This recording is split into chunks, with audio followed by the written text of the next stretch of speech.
ଏବେ आंचलिक पाणीपाग विज्ञान केन्द्र पक्षर एक बड़ खबर सामना को आसी तेज कौन रही आज बड़ अपडेट तेज चलतु डेन कर खबर पर नजर पकड़ा 29 प्रबल वर्षा तेज चलतु डेन कर संपूर्ण खबर पर नजर पकड़ा वर्षा धोईनब दशहरा पहलार प्रबल छेचिब दक्षिण आभ्यंतरीण ओडिशा उपर गतकाली राति सृष्टि होता अवपात प्रभाव शुक्रवार राति और शनिवार सकाळे राज्य में प्रबल वर्षा हो रही धीरे धीरे पश्चिम आड़ को गति करने सह दक्षिण ओडिशा और दक्षिण छत्तीसगढ़ उपर एवं दुर्बल होई वेल मार्केट लघुचाप परिणत होब। अन्यपटे उत्तर अंडमान सागर उपर आसंता 30 तारिख आड़ को एक घूर्णिबलय सृष्टि होब। यह प्रभाव अक्टोबर पहलू उत्तर और संलग्न केन्द्रीय बंगोपसागर में आउ एक लघुचाप सृष्टि होब बोली आंचलिक पाणीपाग विज्ञान केन्द्र पक्षर कहुई।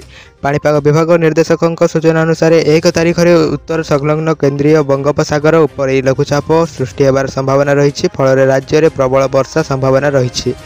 अपरपक्षे केन्द्रीय बंगोपसागर में सृष्टि होता अवपात आभ्यंतरीण और दक्षिण आभ्यंतरीण ओडिशा रे सक्रिय रही यह आसंता 24 घंटे दुर्बल होई स्पष्ट चिन्हित लघुचाप परिणत होब। तेबे लघुचाप प्रभाव में आहरी 24 घंटे राज्यर प्रबल वर्षा संभावना रही। सारा ओडिशा रे बिजुली घड़घड़ी नहीं येलो वार्निंग जारी होईछि। रविवार राज्यर किछि स्थान रे हलुकारु मध्यम धरणर वर्षा हेबाकु थिबा बेले उपकूल ओडिशार बालेश्वर भद्रक जाजपुर केन्द्रापड़ा कटक जगतसिंहपुर पुरी खर्दा नयागढ़ गंजाम गजपति जिला को प्रबल वर्षा नहीं येलो वार्निंग जारी करा जायछि। वर्षा समय 30 ରୁ 40 किलोमीटर बेगर पवन बहिबार संभावना रही। अक्टोबर 4 पर्यंत राज्य में वर्षा जारी रहिबो बोली से कहिसेंति।